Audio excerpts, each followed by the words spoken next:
Hello ladies and gentlemen, Chaos Wolf here, and welcome back to Elite Dangerous.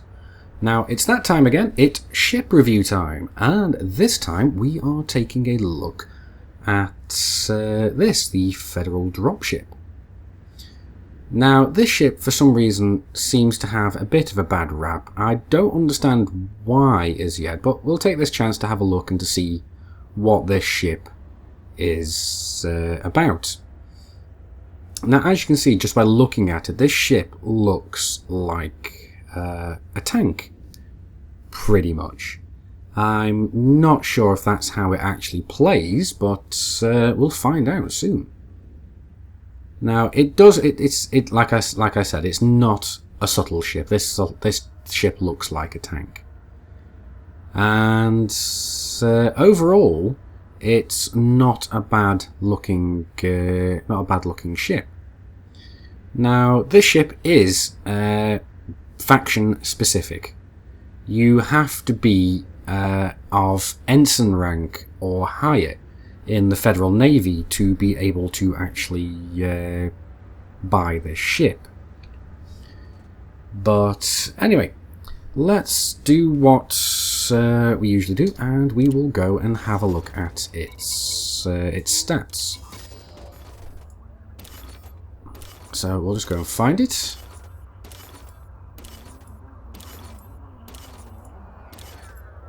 There we go. Federal Dropship. I should have gone the other way around. Top speed. Ooh, yeah, I'm already starting to see where this ship is falling a little short. To put this into perspective, a Sidewinder has the top speed of 220 meters per second. Its boost speed is not too bad, but ships like the Fer-de-Lance and the Vulture have around about 350 meters, so basically this ship, by no stretch of the imagination, is a fast ship. And according to this, the maneuverability is absolutely appalling. Let's just see if that's actually a bug. No, it would appear that the maneuverability of this ship is absolutely appalling.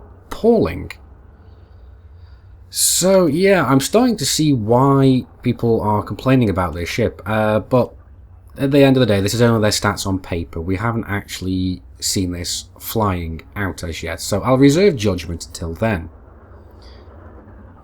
Shields, it's got a unit of 200 on the shields, and from what I understand, the Fer-de-Lance has around about 300. Armour, 300. That's one of the higher ones that I've seen. So it basically means that this ship, like I said, is built like a tank. And its hull mass is 580 tons. So this is one of the largest ships, tonnage-wise, at least, in the game. I'm not quite sure how that compares to the Python. Hull mass 350. Yeah, it's nearly twice the size. Well, not nearly. It's about 1.5 times the size of a Python. Basically, let's have a look at the hardpoints now. First of all, we have 4 utility hardpoints, so that's basically going to give us the flexibility we need to basically put what we want on there, so we're not going to be having to pick and choose too much about what we want to have on there. Now, I imagine chaff launchers are going to be basically a necessity on this ship. What else we have is we have 4 medium hardpoints, just like the Fer-de-Lance, but unlike the Fer-de-Lance, we have 1 large hardpoint instead of the huge. So it looks like this is still going to be able to be an extremely potent combat ship, but with the maneuverability, I'm not sure how that will actually basically how that will all translate into gameplay. So let's go and have a look at the mounts. We've got all the utility mounts. We've got 2 medium hardpoints on the lower side of the ship. We have the large one in the centre. It looks like a little further back from the mediums, perhaps. I'm not sure. And then we have 2 medium hardpoints on the sides of the ship. Now, internally, we have the standard sweep of everything as per usual, but as we move on to basically the optional compartments where we get our choice, we have, let's just scroll all the way down, make sure. We have basically one internal class 6 compartment, 2 class 5s, 1 4, 2 3s, and 1 class 2. So this ship can pretty much be used quite happily as a trading ship. So it does have enough internal space to carry quite a good amount of cargo. Now I'm not going to look into that too much. I might do a series of videos later on looking more in depth into these, but I'm mainly dealing in the stock vehicles. But let's, as before, let's just see roughly how much we can expect to be spending on this ship after retail, after we bought it. Now, as we can see, the military-grade composites here are 34 million, which is it's definitely not cheap, but it's not as expensive as some of the other ships I've reviewed so far, mainly the Fer-de-Lance. The Fer-de-Lance, that's military-grade composites, was close to 100 million, so this is certainly a lot cheaper. Let's go back. Power plants. Let's have a look at, not module type, of course that's going to be the what's it, so it's going to be price. Price descending, there we go. 16 million for the top power plant, and that'll take us up to 25.2 megawatts. Let's have a look at the thrusters. A6, again, pretty much 16.1 million. Frame shift drive, 5.1. And let's just quickly take a quick look at that again. So 15 light year jump range. It's not terrible, but it's not great either. Life support, no need to worry there. Power distributor, let's have a look. A6, 3.4 million. Okay. Sensors, don't care. And everything else is back to the optionals. So, why am I doing that? Let's have a look back at the hardpoints. Now, first things first, let's have a look at this medium hardpoint. Now, I'm going to change this one to class descending. There we go. So we have large weapons here. Now, what I'm thinking is I want to try is one large beam laser. Now that looks pretty. Well, not pretty. It looks brutal, but it matches the feel of this ship. Now, what else I'm thinking of doing is basically just filling out the rest of these hard points with, where are we? Here we go. F2 multi-cannons. I want to see how that works. I mean, I like my multi-cannons. I mean, not everybody's going to have the same love for them as I do, but I want to see how this works. Multi-cannon.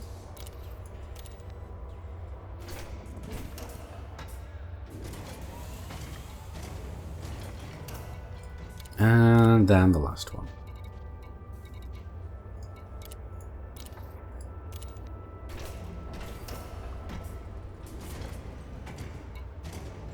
Alright, cool. So that looks great.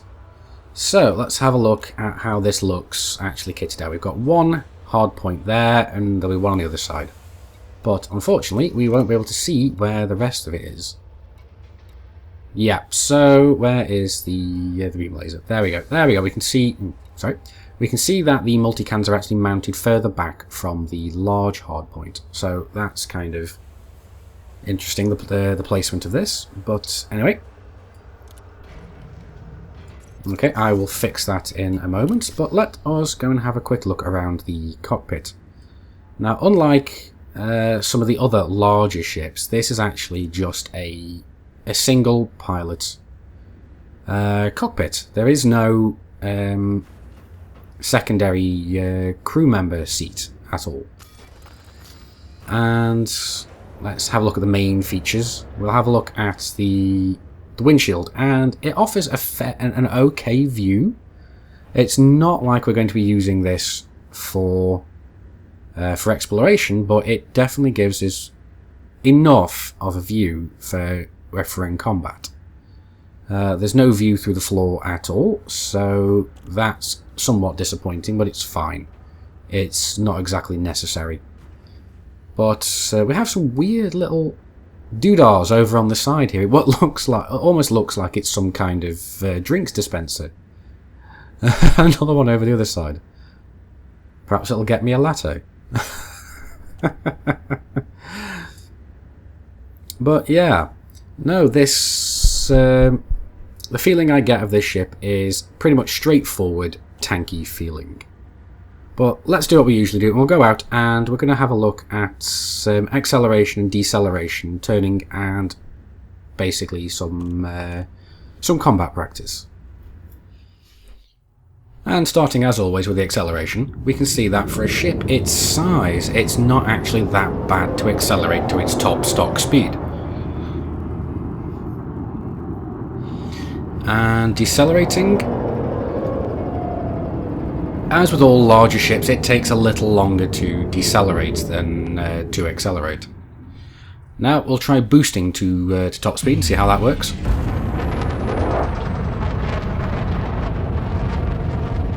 Now it does speed up really quickly when on the boost, which is really good.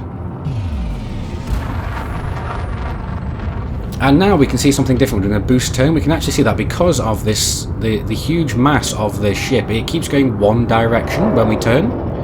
So we can pretty much flip around without turning off flight assist and start going the wrong way. So that is something that I've not had with too many ships, and that might be interesting to use in combat.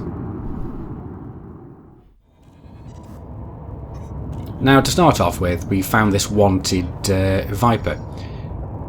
So first of all, we are going to hit him with our large beam laser. And with just a couple of seconds worth of contact, we can see that we've taken off one ring of his shields already. But you can already see the slight lack of maneuverability playing against this ship right now.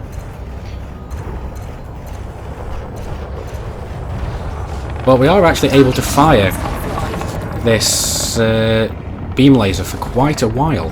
And now let's open up with those multi-cannons. Ah, there we go. We see that they're overheating because we've only got one pip into the multi-cannons. Under attack. Target shields online. But it really didn't take long to take that guy down. Right, now we've found a Cobra with no shields. So we're just going to open up with the multi-cannons and we're going to see... Oh, there we go. Let's get them back on him. Scan detected. And we can see that his hull points were going down extremely quickly.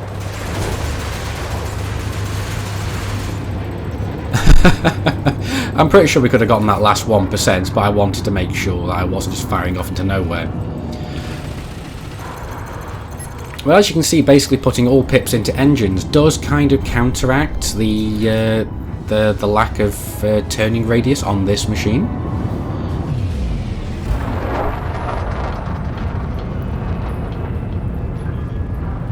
And we have an Eagle that is wanted with no shields. We'll tag him to try and give him a bit of a warning, just so we can try and see how it goes with our maneuverability versus his.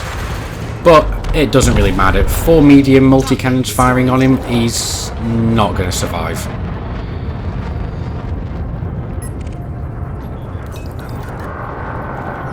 And this Sidewinder, I believe, is clean, so there's no worry with him at all. But we're just basically checking out the turning rate of this ship. But now, let's have a look and see how well it docks. Now, bearing in mind I am using a stick and throttle set, so it may be it may act differently using mouse and keyboard and or a Xbox controller. But we'll come in nice and slow because this is a very big ship. And this is how I would recommend docking it.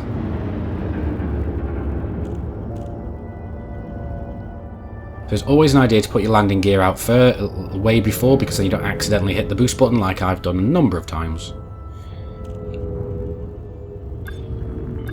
So we do not want to overshoot. And then we'll just bring it down nice and gently. Docking successful. Engines disengaged. Okay, so first impressions. What do I think of the Federal Dropship? Well, I think that it looks like a tank and it kind of handles like one as well. To me, it doesn't seem as bad as its paper stats would suggest, but it is certainly not a nimble machine. But to counterbalance that, it has an absolutely well, for the size of the ship, it's got an absolutely insane amount of firepower. I mean, with the four gimbaled multi-cannons that I was using, I was able, as you saw, I was able to take Cobras down with little to no trouble at all. But whereas flying other ships, and I'm using kinetic weapons, I can keep just one pip into weapons and still not worry about it. With the fact that I had 4 medium ones on this ship, 1 pip just did not cut it. It's nice to have a large weapon mount as well, so that I don't. To me, I like the fact that I only need to have 1 large beam laser, because it's not putting as much of a strain on my reactor. Because the more laser weapons that you have firing simultaneously, the more and more it scales up exponentially, the amount of power draw it takes from your capacitors. But the way I have it, the way it seems at the moment, it just seems really nice. I imagine once this ship is fully upgraded, you could fire that large beam laser almost indefinitely. The small downside to it is because it is mounted on the underside of the ship. You are kind of restricted to how you can actually fire at your target ships. If they fly too high up on your in your windshield, then well, basically higher up in front of the nose of your ship, then you could just struggle hitting them. But other than that, other than the lack of maneuverability in this ship, I do actually fairly like it. I consider that it could be a very good mid-size trading vessel with the ability to kick ass and take names when needed to. It would suit me in a way, because you know me, I go insane after like about a few hours trading, then I have to go and kill something. So I think this ship could suit me fairly well, but we will have to see. I am not yet 100% convinced, but as always, this is only like a first impressions video. But anyway, guys, I hope this video has proved useful to you, and I hope that you've enjoyed it. So if so, please do consider hitting that like button. It really does help this channel out. And to get notifications for whenever I upload more videos, please do consider hitting that subscribe button. And remember, Commanders, keep flying and stay shiny.